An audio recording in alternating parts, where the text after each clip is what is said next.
Hi everyone, welcome back to my channel. My name is Katie Cooper, and today we are going to be talking about obsessive compulsive disorder. And now I won't be speaking from the perspective of someone that has the disorder. I will be speaking from the perspective of someone who has lived with someone with the disorder and how it has affected my life, or at least affected my life when I lived with that person. So first, I want to say that obsessive compulsive order, it does get made fun of a lot in the media. People think that it's just this funny disorder where, oh, your house is always clean, and I mean, it's really not like that at all. If you do grow up, especially in an OCD home like I did, and so I'll just quickly explain what an OCD home is. So I'm in no way a professional in terms of healthcare, medical professional, none of that, but I have done enough research on the topic to know a little bit about it. And again, I've gone through this firsthand. So, an OCD home is when a member of, I guess, head of household has OCD. So it would be like your mom, your dad, whoever's going to be head of household in your family. And they call it an OCD home because typically when a head of household has the disorder, it tends to have a bigger effect on the entire household than, say, if your child had OCD and you were still in control of the situation, right? So an OCD home is just when your head of household has it, and then it kind of just trickles down to everyone else, and it affects everyone else's life and quality of life. So that is what an OCD home is. So I'll get right into my story. From the age of about, well, since a baby to about age 18, I lived with my dad, who has obsessive compulsive order to a very severe degree. So yeah, it was definitely challenging living in an environment where someone else's illness is affecting your life just as much as if you had the illness. It is no laughing matter. It is serious business. It's a serious disorder, and it affects a lot of people. Not only those with it, but again, people like myself that had to live with someone that had it. So I kind of just want to go through what a typical day in my life would have been if I were living in that situation. And really all I want that to do is just to bring awareness to the situation that OCD really isn't funny. It's very life altering in a lot of ways. And not only that, but this video is for people who are like myself, who are maybe in a situation similar to the one that I was in. This video is just, I guess, to represent hope. There is life after living with someone with OCD. It is challenging to find your own way once you've lived a certain way, maybe a way that isn't the healthiest, but it was the way you lived, and it's really hard to kind of learn healthy, regular, normal habits, so to speak. So yeah, this video is just for people who are in similar situations that I was. I just want to bring awareness to it. And so yeah, I'll get into what a typical day in my life would have been when I were living with my dad and as a family. So I would say I get up in the morning, I'm getting ready to go to school. My dad, like usual, is running behind because he has rituals, and that is something that people with obsessive compulsive order they have like a ritual, like a very systematic cycle of things that they have to do in a particular order. And if for some reason that order gets messed up for whatever reason, well, now he's got to start from square one again, right? So that is something that people with OCD have. They have rituals, and that is just a kind of schedule that they develop for themselves, where they're kind of just doing all of their cleaning and doing all the things that they need to do to feel okay in their mind. So yeah, my dad would have a ritual in the morning, whatever that might be, wiping stuff down, whatever it might have been, right? So typically, my brother and I would be late for school because, well, my dad was taking time to do his ritual in the morning, so we were already running behind. So it wasn't unusual for my brother and I to be late for school, and that was just one of the many facets of stress that we had to deal with because on several occasions, both my brother and I got docked marks for being late on a continuous basis, right? So that might not sound like a super serious outcome, but I mean, when your marks are being affected by someone else's behavior, like it's frustrating, especially when you care about school and you try to do everything you can to get great marks, and then something that's totally out of your control,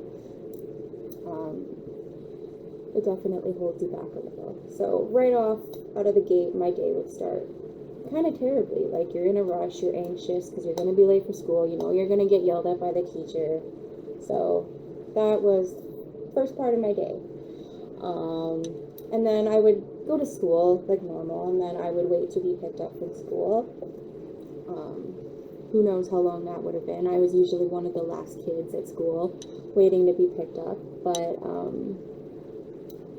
if we had to go grocery shopping or do whatever, we would go do that and then go home. Immediately once we got home, we had to have a shower,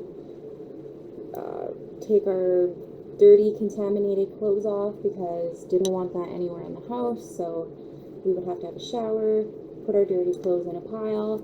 Once we were done showering, we would have to go right to our room, and that's where we would stay for hours and hours on end. So say I have my shower, I'm in my room now, and I might be waiting for 5 hours or more sometimes to be able to come out of my room because, again, my dad had a ritual with coming home, right? So if we had groceries, he had to wipe every item down and, clean the wall, wipe the walls down, wipe the doorknobs, do the laundry that we just, had put in the pile.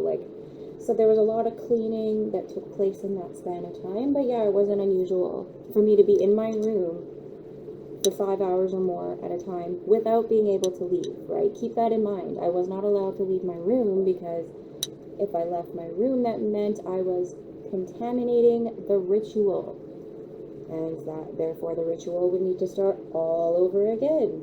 So growing up in a house with OCD, yeah, I definitely was treated like a caged animal sometimes, and that sounds significant, that sounds kind of harsh, but it's true. I was kind of a prisoner of my own room, of my own four walls. Wasn't allowed to leave when I wanted to, wasn't able to go to the bathroom, wasn't able to go get an after school snack like other kids were able to do. I really had to stay in my room for X amount of time until he was done his ritual, at which point then we were allowed to leave our rooms. And that was usually the point where he would be having a shower or bath, so everything at that point was considered clean. So in my home, it wasn't unusual to be eating dinner on a weeknight at like 11 p.m. I ate supper at midnight lots of times. There were times where I was already sleeping and had to be woken up to eat at like 1 in the morning just to go back to sleep. So when we're talking about OCD and an OCD home, yeah, you can best believe that people in an OCD home get affected by the illness just as much as the person with the illness. And it was a really hard upbringing for years and years and years and years. This was my life every day. Was not able to roam around my house as I pleased. There were certain rooms of my house I wasn't even allowed in. Maybe that's where my dad was hoarding things like magazines. I know he did that a lot, but he kept his hoarding to specific areas of the house, but those were areas that no one else was allowed in. So yeah, there's definitely parts of my house I wasn't even allowed into, which sounds ridiculous, but true at the same time. So yeah, I mean, growing up, it was difficult. I wasn't allowed to have friends or family over because, well, who's going to understand OCD and the ritual that goes along with it? Who's going to understand that? No, most people won't. So it was definitely challenging having relationships outside of school. I never really had friends over at my house for probably my entire childhood. As sad as that sounds, yeah, while I was living with my dad, I can't remember a time where I ever had a friend over at my house. It just never happened. So you can see how it affected me, like on a social level, as well as on an individual level, right? Like, you're a kid, you want to go out and play, but you can't go out and play because there's a ritual happening right now, and I'm not allowed to go out that front door because then I'm going to get contaminated again. And then my dad's going to have to do the ritual all over again, so it was just easier to stay inside. So, growing up, I had a lot of time by myself. That's usually when I would process things. I've kind of just gotten good at it throughout the course of my life, just to deal with things on my own, just because that's always what I've known. When you're a child trying to explain to people how you live, nobody's going to understand. Even adults at this point wouldn't understand. So it was a very challenging 18 years of my life, and if you've watched any of my other videos, you can kind of see like how this moment in my life would have branched out and caused some of the other issues that I've dealt with in my life. So this is really square one of everything that came after in my life. So this is where everything began. My parents ended up getting divorced. I don't want to say that it was solely because of OCD, but it definitely had a huge part to play.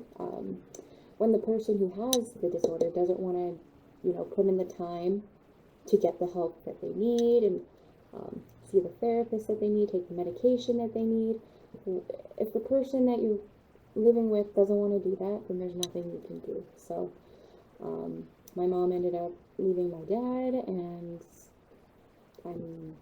we've all kind of been able to live and lead normal lives, so to speak. Like, it was very challenging in the beginning to like go home and not have a shower right away. Like, seems silly, but when that's what you've done for 18 years of your life every day, to break that habit it's challenging.